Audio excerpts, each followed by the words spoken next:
With the Steph Curry era seemingly coming to a close in Golden State, the Warriors have an obligation to find their next superstar. Lance Tyler has been developing in the Warriors system for 3 years, but has yet to be given an extensive look as a second or third option in the offensive scheme. Last season ended with Lance averaging 14 points, 5 rebounds, and 4 assists. Those are solid numbers for a player receiving limited minutes and opportunities. Looking for a bigger role this season, Lance made it clear during the summer that he would explore free agency while keeping the Warriors in his peripheral view. Talent has never been an issue for Lance. Opportunity has been the only roadblock thus far. Multiple teams have shown interest in acquiring the 6'6" shooting guard, notably the Detroit Pistons. Rumor has it, the Pistons front office is making a major push to land Tyler, guaranteeing him a spot in the starting lineup. Will he stay with the Golden State Warriors and attempt to become the next star of this storied franchise? Or will Lance Tyler seek to make his name elsewhere? Believe it or not, it wasn't a tough choice to leave Golden State. The Warriors told me that they felt their next guy was in the draft, and if I was to return, it would only be in a complimentary role to build around him. I didn't take it as disrespect, but I did take it as a clear message that I should be moving on. When I met with Detroit, the vibes were perfect. I knew I would fit in with this team. At 6'6" number 8, Lance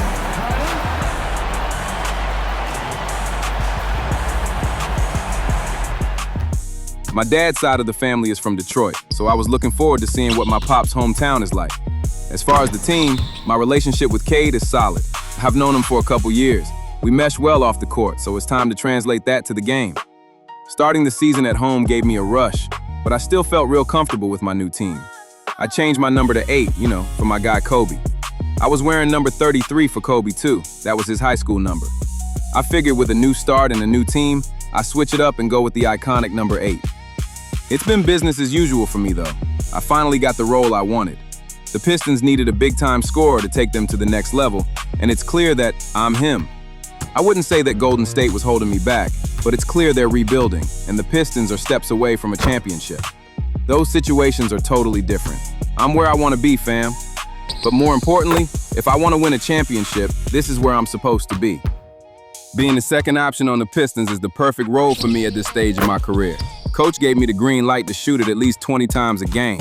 I'm ready, Coach. I only averaged 14 last year. I'm trying to take that up to 24 per game. I got big goals, man. And this year, I'm gonna prove to everybody, I'm worth every dollar the Pistons are paying me. Probably more.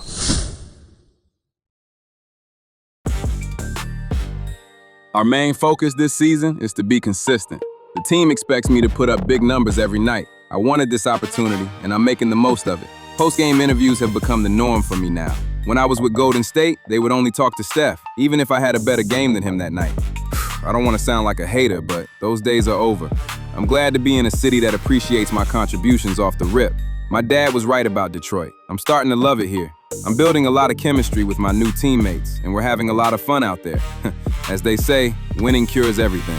The questions about the Pistons lacking scoring are slowly going away. You know that's because of your boy. I'm here to add on, but I'm also here to help switch up the way teams can approach us. Getting more touches and having a clearer role with this team gives me tunnel vision for the first half of the season. I'm looking forward to making that all-star team and showing the NBA world I'm here to stay.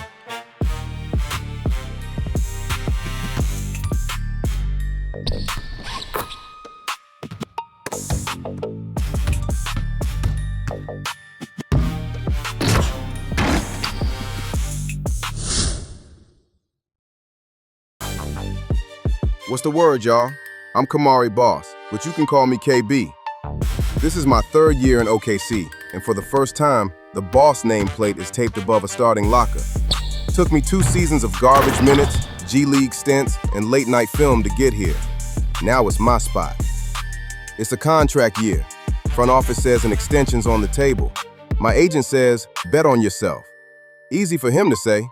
He doesn't see Shea, Chet, and J-Dub already eating up the cap. I know how this works.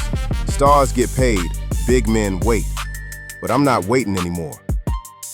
15 games in, I'm making noise. 17 and 12 with 2.5 blocks a night. Protecting the rim like it's Fort Knox. setting screens that free up SGA for those mid-range daggers, and finally finishing lobs instead of bobbling them. Coach pulled me aside after the win. "You're changing games, KB. Keep it up."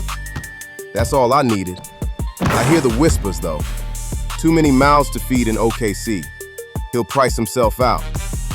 Maybe, but I can't control bird rights or luxury tax lines. What I can control is the next rebound, the next rotation, the next time some all-star thinks he's got an easy layup on me. Spoiler, he doesn't. I grew up with nothing but a hoop and a last name I had to live up to. Boss. My pop said, "Be the boss of the paint, son." So that's what I'm doing. Every night, I'm the first one in the gym, last one out. Ice on my knees, game film on my iPad. I'm not thinking about July. I'm thinking about tonight. About proving I'm not just a 7-foot body. I'm a problem. If OKC can't pay me, somebody will. But right now, I'm wearing Thunder Blue. I'm starting.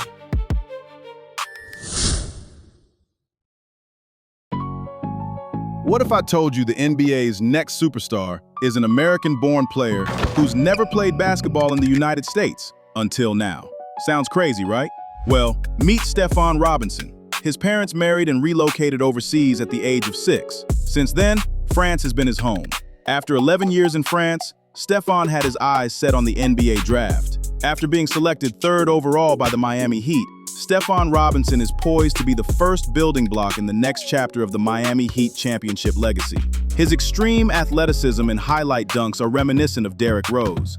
Heat fans can't wait to see who the team gets to play alongside him. A 6'3" point guard that finishes above the rim and shares the basketball is pretty rare these days, so the Heat got an amazing pick in Stephon. Lightning-quick handles and unbelievable court vision make Stephon Robinson unstoppable in the pick and roll. The Miami Heat has minimal draft capital and some aging veterans with attractive contracts that can be dangled on the trade market. Only time will tell what the Heat does with those assets. Rumor has it, the Heat and the Thunder have been in preliminary trade talks. The pieces involved have yet to be disclosed, but one can only assume the Heat are inquiring about the availability of Kamari Boss. That would be a very explosive pairing. The teaming up of those two young players could make for an explosive NBA season. This is where the rumor mill gets spicy, and it's all centered on OKC's breakout big, Kamari Boss. League sources tell me the Thunder and Heat have had exploratory talks, and yes, Boss's name has surfaced. Let's unpack why this makes sense, and why it's complicated. First, the basketball fit. Miami just drafted Stephon Robinson, an explosive point guard who's already drawing LeBron and Luka comps for his vision and pace. He's a generational playmaker, but he needs a rim runner who can finish, protect the paint, and punish switches. That's Kamari Boss to a T. He's 7 feet tall, 3rd-year leap, 17 and 12 with 2.5 blocks through 15 games. He's a true dual-threat big, owns the block, then steps out and hits the 3. Pair that with Robinson's gravity and Bam's versatility, Miami suddenly has a front court that can switch everything and still bully you inside. Pat Riley didn't draft Robinson to wait. He wants to win now. Now OKC's side. The Thunder are loaded. Shea, Chet, J-Dub. The core is expensive, and Boss is in a contract year looking for a real payday. Presti loves flexibility, and if the extension talks stall, flipping Boss before he walks for nothing is classic Thunder. The question, what does Miami have? They're light on picks, but Tyler Hero, Nikola Jovic, and a future first could get Presti's attention. The risk? OKC's chemistry is elite. You move Boss, you're betting Chet can handle full-time center minutes and that your depth holds. For Miami, you're giving up wing scoring to bet on a 21-year-old and a 3rd-year center gelling instantly. But here's the upside. Robinson plus Boss could be the next great pick-and-roll duo. Kamari sets those bone-crushing screens his dad taught him, rolls hard, and now Robinson's hitting him for lobs or kicking to shooters. Defensively, Boss erases mistakes at the rim while Bam roams. That's a finals blueprint. No deal is imminent, but the logic is there. OKC gets assets and avoids a messy negotiation. Miami gets the ideal frontcourt partner for their rookie star. Keep an eye on this one. If Boss keeps averaging a double-double, his price and the Heat's urgency only goes up.